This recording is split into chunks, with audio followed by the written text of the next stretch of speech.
Бүгін біз өзіңөр білгендей квартал сайын министрлікте коллегия өтөт. Бүгін 9 айдың жиынтығы бойынша коллегия өткөрүп атканбыз. Бұл жерде біздің Кыргызстанда бүт областардан жана Бишкек шаарында біздің энергетикалык мекемелердин жетекчилери катышып атат.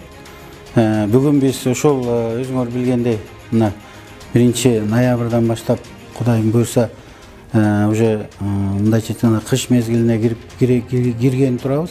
22 октябрдан баштап Бишкек шаарына уже жылуулук бериле баштайт да. Азыр эле мына өзүңөр уктуңар. Бишкек жебинин жетекчисинен сурадым. Кудай буйрса даярдык бар.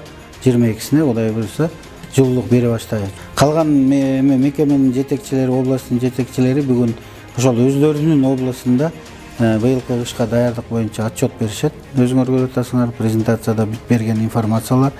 Ар бир иште бардыкты 100% баарын аткарып койду дегенден алыспын. Бирок бүгүнкү күндө дагы азыр мындайча айтканда бир 10-12 күн убактыбыз бар. Ошонун баарын ноябрдын 1-ине чейин бүтүрүп, ремонттоо иштерди, 1-ден баштап ремонттоо иштерди токтотуп, кыш мезгилине кирип кетишибиз керек. Мен ишендирип кете алам. Кудай буйрса былтыркыга салыштырганда жылдан жылга кышка даярдык жакшы.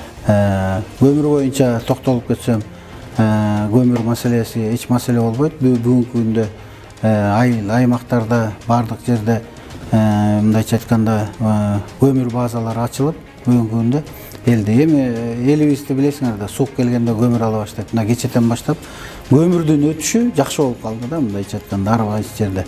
Азыр даярдыгыбыз жакшы, көмүр казуу Бишкек жебинде өзүңөр билгендей 200 000 тоннадан ашык көмүрүбүз бар болчу. Бүгүнкү күндө запас бар. Балыкчы шаарында дагы биздин базабызда да көмүр бар.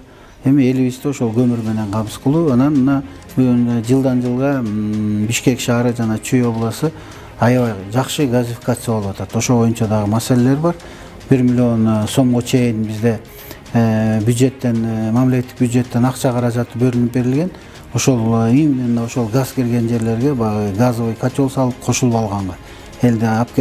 Бизде көп суроолор болду. Азыр акча тыйыныбыз жок. Эмдиги жылы кошобуз. Ошого биз мына кредит 8% менен РСК Айыл банктан кредит берип, ошону 24 ай мындайча айтканда проценти жок.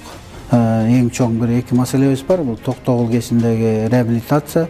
Бүгүнкү күндө 3 агрегатын бүтүрөбүз деп турабыз. Анан Үчкоргон кесинде кече жакында эле өткөн жумада Ташкентте бизде Кыргызстан, Өзбекстан, Казакстан менен жолугушуу болдук.